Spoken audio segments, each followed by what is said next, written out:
Dans cet entretien, je reçois Ophélie Jouvenon qui va nous expliquer comment elle a décidé de quitter le salariat pour oser devenir entrepreneur elle-même après avoir accompagné des milliers de personnes à le faire pendant 20 ans.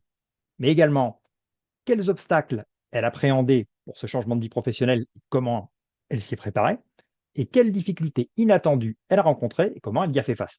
Donc finalement, plein de sujets qui peuvent te concerner très directement, par exemple le risque d'épuisement des entrepreneurs, en particulier des femmes, le bon timing pour se lancer dans l'entrepreneuriat et la capacité que nous avons à nous former à des sujets qui, a priori, ne nous passionnent pas. Tous ces sujets qui, je pense, peuvent t'intéresser, peuvent t'inspirer, et on retrouve Ophélie pour cet entretien juste après ça.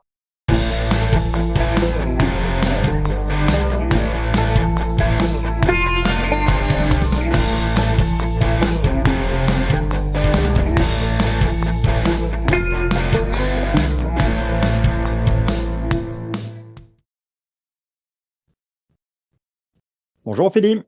Bonjour!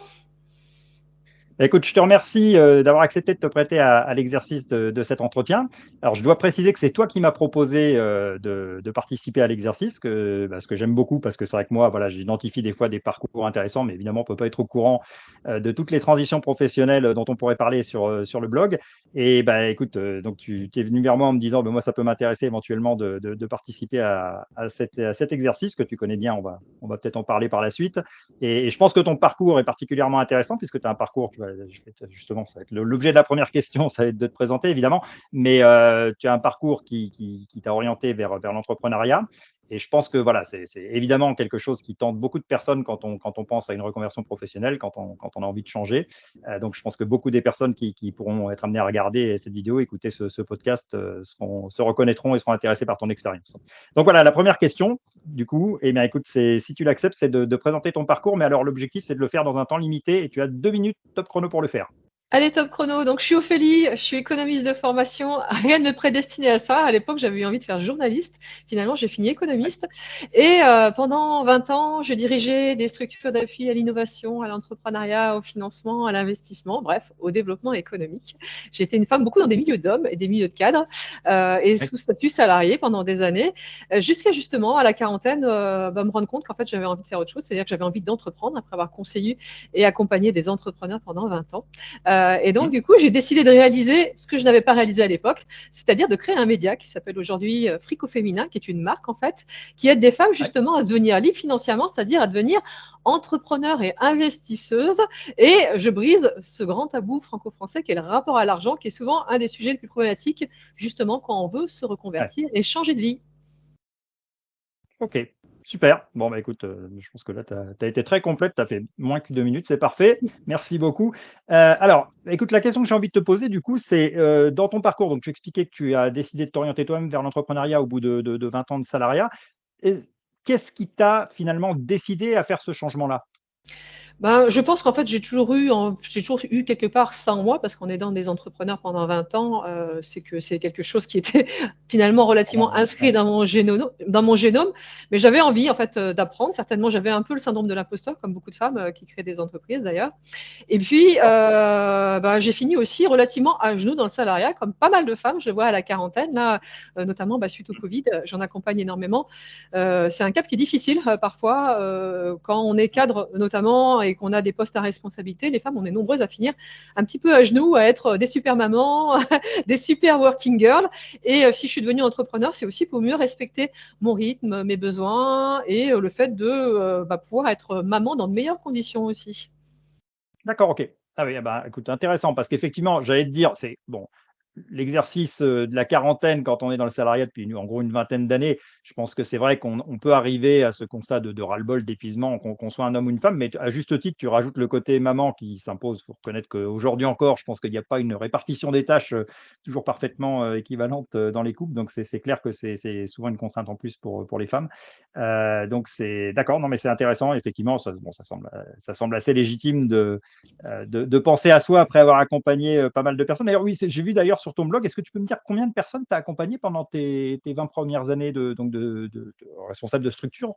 Bah, plus de 5000. Enfin, j'ai fait ça, moi, je voyais passer un monde fou dans mon bureau, en fait. Hein, donc, oui, oui, Ouais, j'ai. ça m'a semblé énorme. Quand j'ai vu ça, j'ai pas fait le calcul à l'année, enfin, ou au nombre de personnes par jour, mais je me suis dit, ouais, 5000. Donc oui, 5000, j'imagine qu'on se bâtit effectivement. Enfin, tu as dû voir un panel de situations très différentes en fait. C'est ça que j'aime dans l'entrepreneuriat, justement, et dans l'accompagnement de l'entrepreneuriat, c'est qu'en fait, on voit arriver des gens avec des rêves, et puis finalement, bah, ces rêves prennent vie. Donc, j'aime bien ce moment de la transition professionnelle et de Mm. l'entrepreneuriat parce que c'est finalement une phase de réalisation. Ouais, clairement. Ouais, ouais, tout à fait. Ouais, ouais, non, mais tout à fait d'accord. OK, ça marche. Et alors, comment tu t'es préparé à ce changement? Parce que bon, on comprend qu'il y a une forme de continuité. Il y a des personnes qui font un saut dans l'inconnu. Là, comme on le dit, tu quelque part, il y a une forme de continuité avec ce que tu faisais avant. Mais enfin, quand même, tu es passé, malgré tout de voilà, de responsable de structure, mais en tant que salarié, à entrepreneur toi-même. Donc, hem, est-ce que tu avais identifié des choses, qui voilà, que tu souhaitais mettre en place avant de faire le changement? Enfin voilà, est-ce que tu peux nous expliquer comment tu t'y es pris? Bah, moi, j'ai envie de dire, le principal, je pense, c'est de se former, hein. On a tous, des besoins, quel que soit notre parcours professionnel, hein. Faut pas penser que parce que moi j'ai fait ça toute une partie de ma vie, je savais tout. Tout ce que je sais, c'est que je ne Ouais. sais rien, et être entrepreneur, c'est apprendre toute sa vie. Et quelque part, je suis quelqu'un qui est très nourri par ce désir d'apprendre. Si j'entreprends, c'est aussi pour ça. C'est pour inventer beaucoup de choses, c'est pour, quelque part stimuler ma créativité, et je trouve que c'est une bonne voie pour s'épanouir, par rapport à ça. Et puis, bah, j'ai aussi pris le temps de me questionner sur moi et de faire une introspection et de me poser des questions de qu'est-ce que j'avais pas OK. réalisé dans ma vie et que j'avais envie de réaliser. Et ça demande, bah, de prendre du temps pour soi. Et je me suis autorisée aussi à prendre ce temps pour moi. Ouais, ouais, ouais, non, alors clair, alors tout à fait d'accord. Enfin, moi, à titre perso, c'est quelque chose c'est pas c'est intéressant parce que c'est souvent quelque chose que les gens éludent. Alors peut-être le fait que tu aies accompagné justement des personnes, tu savais que c'était un point important, mais c'est vrai que ce soit d'ailleurs pour se tourner vers l'entrepreneuriat ou pas, c'est vrai que souvent les gens, avec lesquels moi je peux être amené à discuter, arrivent en disant: «Voilà, moi je cherche une idée de métier», mais ils n'ont pas forcément fait cet exercice de se questionner, de voir un petit peu ce qu'ils avaient envie de faire à ce moment de leur vie et cetera. Donc ouais, je confirme, enfin, je pense que c'est une étape, hyper importante et parce que tu l'as fait par toi-même, tu t'es pas fait accompagner dans ce changement-là?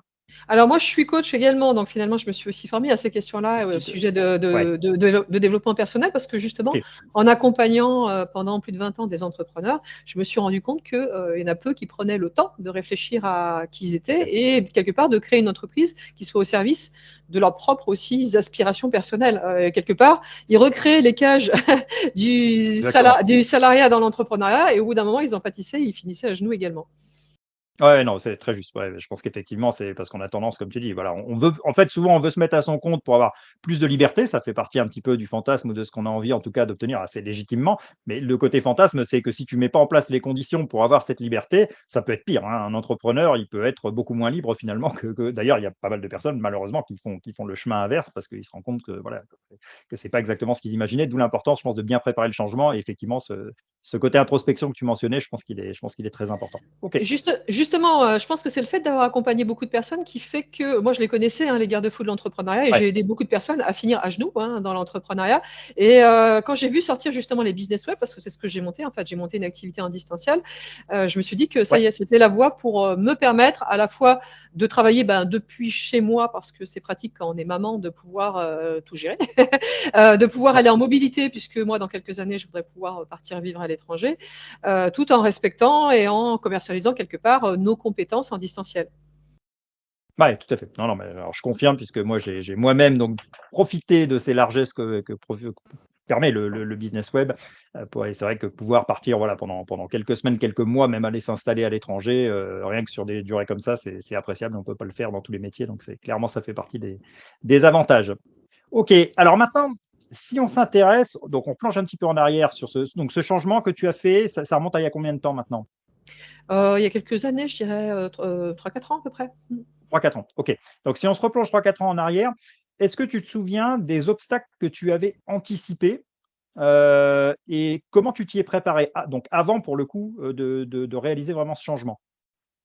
Alors les obstacles, bah, justement, c'était la question du rythme. Moi, j'ai vraiment mis la question de mon rythme personnel au milieu de ce changement professionnel. Je pense que c'est un bon conseil à donner aux gens aussi à 40 ans, c'est de se re-questionner sur nos équilibres de vie, parce que souvent, bah, on court beaucoup, on va dire, là, entre, notre entrée dans la vie professionnelle et la quarantaine, on a tendance à courir parce qu'on fait des gamins, à courir parce que, généralement, on change pas mal de métiers, et puis, bah, il y a un moment, il faut se poser aussi cette question-là pour pas finir à genoux à la retraite. Donc, moi, j'ai Mmh. beaucoup, réfléchi réfléchi et travaillé là-dessus, parce que, bah oui, des compétences économiques et des compétences commercialisables sous le joug de l'entrepreneuriat, j'en avais un certain nombre. Donc moi, la question, c'était plutôt d'anticiper ma propre organisation et de mettre des garde-fous justement pour pas repartir dans certains travers qui étaient cette fameuse course infernale après le temps. D'accord, OK. OK. Et alors pour le coup, justement, le retour d'expérience a posteriori, c'est des choses qui effectivement enfin, cette préparation, tu considères qu'elle t'a permis d'éviter les choses trappes que tu avais identifiées? Bah, oui, oui, notamment, je pense qu'on est nombreux à avoir été construits dans cette idée qu'il fallait travailler dur, qu'il fallait ne jamais s'arrêter, Exactement, ouais. ainsi de suite. On Ouais. a on a beaucoup de constructions qu'il faut remettre en questionnement, justement. Alors moi, je suis aussi spécialiste du rapport à l'argent. Et j'ai envie de dire, le rapport à l'argent, c'est le rapport au temps, au travail et à l'argent. Et je me suis beaucoup questionnée là-dessus pour moi-même, avoir quelque chose qui me corresponde pleinement. D'accord. OK, super. Alors maintenant, si on se positionne pour le coup juste après ou pendant ton changement, est-ce qu'il y a à contrario des difficultés que tu n'avais pas identifiées, qui sont survenues durant cette transition vers l'entrepreneuriat? Et pour le coup, bah, comment tu y as réagi? Comment tu y as fait face si effectivement tu as rencontré des difficultés inattendues? Bah, moi, tu vois, plus de 40 ans, là, il a fallu que je me mette au métier du web, alors que j'étais pas du tout technique. J'étais même relativement, entre guillemets, D'accord, «handicapée du mulot». Et bah, je suis d'accord. contente parce que j'avais envie de passer par-dessus tout ça. Et bah, je peux témoigner du fait que même quand on n'est pas du tout intéressé par la technologie et que ça ne nous fait pas vibrer, et ben, ça permet, on peut passer par-dessus tout ça. Donc ça a été la partie un peu compliquée en fait de mon job. Ça l'est toujours d'ailleurs à chaque fois que je lance un nouveau truc. Donc moi, quand je lance des nouveaux projets, je les lance sur une durée de 3 mois parce que 3 mois, souvent, c'est le temps qu'il me faut pour réussir à passer OK. par-dessus tout ça. Mais je peux témoigner du fait que même quand on n'est pas du tout intéressé par ses côtés techniques, le web ne peut être quelque part qu'un support, qu'un moyen de réussir à faire ce qu'on veut faire, la finalité étant l'activité qu'on a envie d'avoir. Et j'ai réussi à dépasser tout ça. J'ai envie de dire, c'est vraiment ce côté technique qui pour moi a été pénible. Mais aujourd'hui, je suis contente de l'avoir fait parce que un moment où arrivent les intelligences artificielles, ainsi de suite, et ben voilà, moi, à plus de 40 ans, je suis au top sur toutes ces questions-là. Ouais, tout à fait. Non, non, alors super intéressant. Hem Parce qu'effectivement, je pense que tu le touchais du doigt. Je pense qu'il y a vraiment toujours cette question de pourquoi on fait les choses, dans quel cadre et je pense que quelque chose qui pouvait nous paraître, en tout cas dans notre vie précédente, professionnelle, complètement, voilà, inintéressant, enfin, où on ne se sentait pas capable de le faire. Quand on le met dans le cadre d'un projet qui est son projet personnel, qu'on sait pourquoi on le fait, que c'est une brique parmi d'autres pour, voilà, construire, quelque chose et sa liberté, je pense que ça prend tout son sens et que la plupart du temps, effectivement, enfin, moi, je connais peu de personnes, on est tous les 2 dans le web business. C'est vrai que on a eu l'occasion, je pense, toi comme moi, de discuter avec des collègues dans le même cas de figure. J'en connais pas beaucoup qui sont restés vraiment coincés là-dessus. Alors que des personnes qui, au départ, pensaient que ça allait être, quand ils ont réalisé ce qu'il y avait à faire, pensaient que ça allait être vraiment un frein à leur activité, je pense qu'à l'arrivée, pratiquement tout le monde arrive à faire face, effectivement, parce qu'il y a cette motivation. Et oui, il faut avoir un pourquoi profond qui permette de passer par-dessus. Ouais, non, non, mais c'est clair. OK. Ça marche et alors maintenant autre question, est-ce que voilà, est-ce qu'il y a un conseil avec du recul maintenant que tu aurais aimé qu'on te donne avant de te lancer? Bon, on a compris que toi tu avais déjà quand même un bon background, donc je pense que de ce point de vue-là, tu avais déjà pas mal de choses en tête. Mais avec du recul, est-ce qu'il y a un conseil qui aurait pu t'aider à voilà, aller plus vite, à mieux aborder cette période-là? Et ben, c'est peut-être justement de ne pas essayer d'aller plus vite, c'est se détacher du résultat Non? et d'essayer de prendre OK. plaisir dans le voyage. Parce que souvent, le travers qu'on a, c'est quand on veut monter un business, on aimerait que ce soit comme une tante Quechua. Tu lances le projet et puis la Je vois très bien construction est l'image. déjà en place et c'est jamais comme ça que ça se passe. Et Non. finalement, bah, faut apprendre à quelque part à célébrer tous les petits pas qu'on fait, à pas lâcher la ligne d'horizon et à progresser tous les jours d'1%, 2%, 3%, 4% Ouais. pour finalement réussir à atteindre ces résultats parce qu'on y arrive toujours, mais pas toujours dans les délais qu'on a pensés. Donc, j'ai envie de dire, viser un certain nombre d'objectifs, prendre plaisir dans le voyage et célébrer les avancées. Ouais, ouais, non, non, mais tout à fait. Bah, ouais, c'est intéressant. Effectivement, c'est quelque chose, je pense, quand on a la tête dedans, c'est difficile de penser à ça, donc c'est sûrement un très bon conseil parce que c'est vrai que, voilà, même si on le fait, je fais le lien avec ce que je disais juste avant, même si c'est un projet personnel, qu'on le fait, on sait pourquoi, on a un pourquoi profond et cetera, on peut vite se mettre la pression Ça dépend sûrement aussi des conditions dans lesquelles on part, hein. Si on est voilà, pour ceux qui ont pris une décision un peu rapide, qui n'ont pas forcément financièrement, qui se retrouvent dans une situation compliquée et cetera, c'est vrai qu'on ça peut amplifier cet aspect-là. Mais je pense que dans tous les cas de figure, on se met la pression parce que, bah, tout simplement, on a envie aussi de réussir ce projet parce que généralement, l'entourage, on va toujours avoir des gens un petit peu inquiets pour te rappeler que tu as lâché une situation et cetera. Donc ne serait-ce que ça, on a envie de leur montrer qu'on a pris une bonne décision. Et c'est vrai qu'on peut vite se mettre beaucoup de pression et plus du tout penser à, comme tu le disais, à profiter du voyage, alors que, encore une fois, généralement, quand on prend cette décision-là de changer, que ce soit pour l'entrepreneuriat d'ailleurs ou pour une autre carrière, quand on prend cette décision de faire autre chose à 40 ans ou plus, souvent, c'est parce qu'on a ce projet de vivre mieux, quelque part. Et donc, c'est un peu dommage inconsciemment, je dirais, de se mettre en tête que pour arriver à ça, il faut accepter de souffrir. Parce que c'est un peu l'image qu'on a, hein, de l'entrepreneuriat. Il va falloir cravacher pendant 2, 3, 4, 5 ans. Et c'est vrai qu'on peut se mettre un peu en mode warrior comme ça, en se disant, je sais pourquoi je le fais, j'y vais. Et là, ce que tu es en train de nous dire finalement, c'est que ce n'est pas une fatalité et qu'on peut aussi apprécier tout simplement même la période du lancement. Oui, oui, j'ai envie de dire, c'est un savoureux mélange entre avancer et lâcher prise, avancer et lâcher prise. Tout à fait. Oui, parce qu'il faut pas, on est d'accord. L'idée, c'est pas non plus de butiner et puis de se rendre compte au bout d'un an qu'on n'a pas fait grand-chose, clairement. Mais d'accord, ouais, OK, non, mais je pense que c'est un très bon conseil, effectivement. Enfin, à titre personnel, tu vois, je me retrouve un peu là-dedans parce que c'est vrai que moi, j'avais pas, voilà, j'avais pas cette pression financière parce que j'ai pris un congé sabbatique. Donc, j'avais prévu de quoi couvrir le congé sabbatique, j'avais une corde de rappel. Mais malgré tout, tu te mets, je trouve que tu peux vite te mettre une sacrée pression en disant, voilà, je me suis lancé dans un truc, j'ai envie de réussir et tu peux, voilà, ne plus penser à apprécier cette expérience que tu as construite complètement quoi, à ta main. Donc, ouais, non, c'est un bon conseil. Ça marche. Et alors, question suivante. A priori, on a compris que tout ça te plaisait, c'est ce que je décode de tes différentes réponses, mais malgré tout, si c'était à refaire aujourd'hui, est-ce que tu prendrais la même décision? Ah oui, oui, je prendrais la même. Je l'aurais pas fait plus tôt, je l'aurais pas fait plus tôt parce que, bah, notamment les femmes, souvent, c'est aussi la question de la coexistence avec la vie de famille. Et quand les enfants sont petits, c'est difficile de mettre énormément d'énergie sur un projet d'entreprise. Donc moi, Ouais, j'ai pu le faire, notamment quand ma fille est passée au collège. Avant, ça aurait été un peu trop complexe, on va dire. Elle n'était pas OK, suffisamment autonome pour que je puisse moi-même récupérer de l'énergie à mettre sur mon business et mes activités. Donc, si je l'ai pas fait avant, c'est que je pense que je ne pouvais pas le faire avant, tout simplement. C'était pas le bon d'accord. moment. Mais oui, oui, si c'était à refaire, je le referais. Et puis voilà, bah, ça m'ouvre aussi d'autres voies. Maintenant, j'ai même appris justement à lâcher prise sur beaucoup de choses. Je le vois, comme j'ai eu des postes de direction, on me demandait justement de diriger et de contrôler beaucoup de choses. Et en tant Ouais, qu'entrepreneur, j'aime bien dire, il faut avancer un petit peu tous les jours et de se dire, en fait, faut regarder aussi les portes qui s'ouvrent et s'ouvrir aux opportunités et de se dire que finalement, c'est peut-être pas la voie qu'on avait pensé qui va être la bonne, mais c'est peut-être autre chose qui va se passer au bout du compte. Et je le vois c'est parce vrai. que je rencontre aussi énormément de gens. C'est beaucoup des rencontres que viennent des projets. Et du coup, eh ben, j'ai attaqué sur une voie où je ne sais même pas réellement où ça va m'emmener. Et je suis plutôt assez contente de ne pas savoir jusqu'où je vais aller au bout du compte. OK. Ouais, ouais, non, mais alors c'est pareil, je fais le lien, je réfléchis un peu à mon expérience perso, mais je suis d'accord. C'est vrai que, bah, moi, je pense tous les 2, on a eu des postes de direction et c'est vrai que moi, j'étais beaucoup dans le contrôle, clairement. Alors ça veut pas dire que j'espère que j'étais pas dans le micromanagement pour autant, mais enfin, malgré tout, voilà, côté très contrôle et en particulier contrôle de soi-même.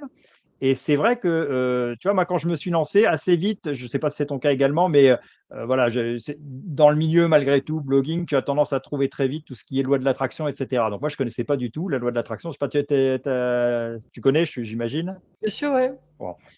Et alors, j'ai trouvé il y a des aspects que j'ai trouvé intéressants et d'autres, j'ai toujours du mal quand même sur le principe, enfin voilà, le côté complet, voilà, si on pousse à l'extrême, principe de faire un chèque à l'univers et cetera, ça, j'ai pas réussi à aller jusque-là. Par contre, il y a un truc qui est abordé dans la loi de l'attraction et qui, pour moi, quand tu évoquais ça et m'y a fait penser, c'est le côté justement de rester ouvert aux opportunités et ce côté aussi de se dire, en fait, c'est à partir du moment où tu t'es mis un objectif en tête, heu si tu es attentif, et c'est là-dessus qu'il faut insister, si tu es attentif, tu vas identifier toutes les opportunités autour de toi auxquelles tu n'aurais pas pensé et qui peuvent t'amener à ce résultat-là. Et je pense qu'effectivement, le fait de vouloir être trop dans le contrôle, d'avoir le résultat précis en tête, de ne pas s'autoriser les chemins de traverse, d'autres solutions, etc., on passe à côté de beaucoup de choses.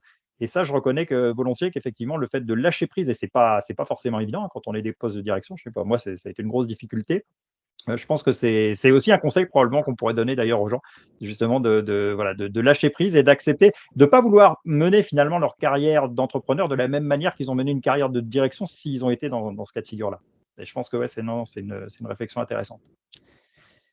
Ok, et alors donc ok, on a compris que tu prendrais la même décision. Maintenant, la question que j'ai envie de te poser, c'est, je ne sais pas exactement quels sont tes projets, et tu peux nous dire si tu as déjà des idées de projets pour les prochaines années, mais est-ce que tu penses en tout cas que cette expérience des 3-4 dernières années t'a rendu plus apte à envisager de nouveaux changements, professionnels ou autres, à la rigueur, à l'avenir? Oui, c'est ce que je te disais. Maintenant, je suis même ouverte à me dire que ne pas savoir ce qui va se passer me va très bien. Je trouve ça plutôt Ouais, rassurant, alors que je trouvais ça angoissant quand je suis sortie du salariat de ne pas savoir ce qui allait se passer. J'imaginais des fois que le pire allait arriver. Maintenant, je n'imagine plus que le meilleur. Et je me dis qu'au contraire, je risque d'être étonnée dans le bon sens. Et que plus ça me paraît dingue, et ben finalement, c'est que la solution est certainement là. Donc oui, oui. Et ouais. puis, ce goût d'apprendre. J'ai aussi quelque part, des fois, quand on est dans une carrière de salarié qui est toute tracée, on n'a plus l'énergie d'apprendre à côté. Et Mmh. là, je le vois, moi, apprendre, c'est une grande partie de mon temps et transformer ce que j'apprends en quelque chose de monétisable. Et du coup, ça m'a ouvert un champ des possibles qui fait que je ne sais même pas exactement demain ce que je vais développer, où j'en serai, mais si j'en ai envie, j'irai. D'accord. Ouais, donc c'est intéressant parce que c'est pas forcément ce que je comprends, c'est que c'est pas tant, tu vois, ce que tu mets en accent, c'est pas tant le fait d'avoir appris à gérer un changement que le fait d'avoir appris à t'ouvrir à d'autres changements finalement. De te dire, voilà, justement, c'est pas, je sais pas forcément ce que je ferai exactement dans 3-4 ans, mais j'ai confiance sur le fait que je saurai saisir les opportunités. Et pour rebondir sur le côté compétences, apprentissage, et cetera, moi, j'ai discuté avec une cadre il y a pas longtemps et j'ai trouvé ça intéressant. Elle me disait finalement, c'est quand j'ai décidé de changer de boulot, de quitter mon poste et de me former à autre chose, que je me suis rendu compte à quel point j'étais devenu obsolète, c'est ces termes. Et c'est vrai que je pense que, enfin, voilà, c'est quelque chose qui peut facilement nous arriver. C'est-à-dire qu'en fait, alors, d'abord, je pense qu'elle n'était pas si obsolète que ça, mais en tout cas, je comprends ce qu'elle veut dire. C'est vrai que quand on est enfermé dans son entreprise, dans son job, et cetera, bah, on a les compétences, on vit souvent sur ses compétences, pas forcément celles de l'école, on les renouvelle quand même un petit peu, mais dans un environnement quand même très contraint, on va dire. Et là, en l'occurrence, bah, elle me disait, je me suis rendu compte en reprenant des études que de tout ce qu'il y avait autour de moi en intelligence artificielle, alors bon, on parlait tout à l'heure, voilà, dans le blogging, c'est vrai que c'est une compétence qui sert beaucoup aussi, mais je pense qu'on se rend compte quand on lève un peu la tête, qu'on sort le nez du guidon, on se rend compte de tout ce qui a bougé autour. Et en fait, il y en a à qui ça fait peur parce qu'ils se disent: «Mais là, je repars de zéro», c'est ce qu'on entend souvent. Mais moi, je pense comme toi que c'est surtout une super opportunité de se dire: «Bah, je vais me donner la possibilité de me former, d'apprendre des choses qui vont m'être utiles et puis qui me seront utiles sûrement dans mon activité pro, mais de manière générale, c'est quand même super intéressant de pouvoir se former tout au long de la vie». Enfin, moi, c'est comme ça que je vois les choses, en tout cas. Oui, oui, quelque part en France, c'est un de nos gros travers, c'est qu'on se forme à l'école et puis on pense que c'est acquis pour la vie. Et Ouais, notamment, on oublie aussi d'investir sur soi régulièrement pour apprendre des choses, c'est même des ça. choses complètement farfelues et saugrenues, juste parce qu'on a envie de le faire. Et je pense qu'on devrait plutôt semer dans la tête de nos enfants, et c'est ce que moi je fais, cette grenade, se dire en fait, apprendre, c'est apprendre ce qu'on a envie d'apprendre tout au long de sa vie pour transformer sa vie et la faire évoluer parce qu'on n'a pas envie, toi non plus, tu n'as pas eu envie de la même chose à 15 ans, à 25 ans, à 35 ans, à 45 ans, et après, on Tout à aura fait. encore envie d'autre chose. Et du coup, ça ouvre des nouveaux domaines d'exploration. Il faut se laisser l'opportunité de les ouvrir. Ouais. Non, non, tout à fait. Je suis d'accord avec toi. Ça marche. Alors maintenant, question suivante. Hem, pour toi, ce serait quoi la plus mauvaise raison, pour ne pas oser changer de vie? Parce qu'on se trouve souvent plein de choses. Il y a des bonnes raisons, des fois, qui peuvent sembler bonnes, mais il y a des voilà, il y a aussi des raisons qui peuvent être, mauvaises dans à peu près 100 des cas. Est-ce que toi, tu vois quelque chose qui pourrait vraiment être quelque part une fausse idée? Alors moi, je le vois beaucoup, c'est le regard des autres. On est aussi dans une société où la plupart des gens ne s'autorisent pas à changer de vie par peur du regard des autres, par peur d'être jugés, par peur d'être critiqués. Et notamment les femmes qui, des fois, n'osent pas être des sales gosses, entre guillemets. On nous apprend à être des petites filles sages à l'école et Ouais, souvent des très bonnes élèves et on n'ose pas sortir un petit peu des cadres. Et pourtant, quand on veut changer de vie, ça c'est aussi quelque chose qui est souvent très complexe, et ça déplaît parfois à un certain nombre de personnes et il faut s'autoriser à déplaire pour avoir la vie qu'on a mmh, envie d'avoir. Et le rôle de l'entourage est souvent essentiel et c'est important de s'entourer des bonnes personnes aussi dans ces phases de changement de vie. Je le répète jamais suffisamment. Changer de vie, c'est aussi accepter de laisser sortir des gens de notre vie pour laisser rentrer des ouais. personnes qui sont plus en adéquation avec la nouvelle personne qu'on est. Ouais, ouais, tout à fait. Non, je suis d'accord, c'est quelque chose qu'on entend, enfin qu'on entend quand on s'intéresse à ça, au changement de vie, mais on se rend pas compte de la force, des ouais, de alors négative ou positive, parce que faut pas, je veux pas non plus donner une vision négative. L'entourage peut être aussi très porteur, aider, etc. Puis il y a une partie de l'entourage dont on va pas couper toutes les amarres non plus. On ne va pas conseiller aux gens de changer 100% de l'entourage. Par contre, clairement, c'est vrai qu'on ne se rend pas forcément compte, pour des gens qui n'auraient pas encore envisagé, creusé cette idée de transition, de la puissance des négatives que peut avoir l'entourage, qui va avoir peur finalement, qui va projeter ses peurs et qui, quelque part, va te recommander de ne pas bouger. C'est ça dont on est en train de parler. C'est l'effet miroir des peurs des autres. En fait, la plupart des gens qui ne se sont pas autorisés à changer de vie, à se reconvertir, ainsi de suite, vont vous dire, oh mon Dieu, mais qu'est-ce que tu vas faire? Dans quelle situation tu vas te retrouver?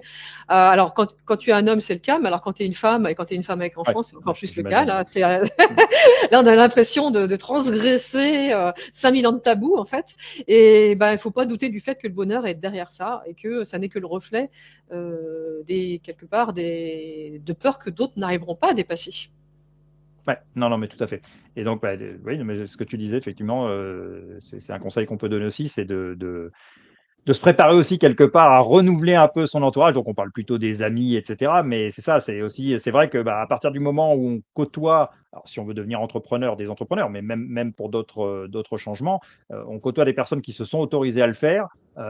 C'est incroyable ce que ça peut booster et donner confiance et aider à passer au-delà. Mais c'est vrai que si on ne le fait pas et qu'on reste avec un entourage qui va plutôt être un frein, ça peut être redoutable. Et ça risque de te ramener vite finalement à un retour en arrière parce que les gens vont te conseiller rapidement de retourner vers la sécurité. Ouais, non, mais c'est clair. OK.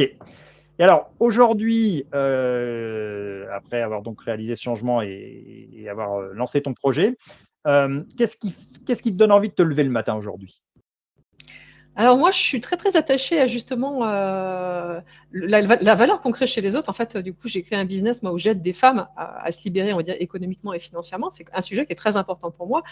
Tu vois, là, à la quarantaine, je me suis dit, une nana qui comme moi est économiste et a bossé dans les milieux de l'entrepreneuriat, de l'investissement, du financement pendant 20 ans, qu'est-ce qu'elle a apporté au monde? Et parfois, on peut se poser la question comme ça aussi.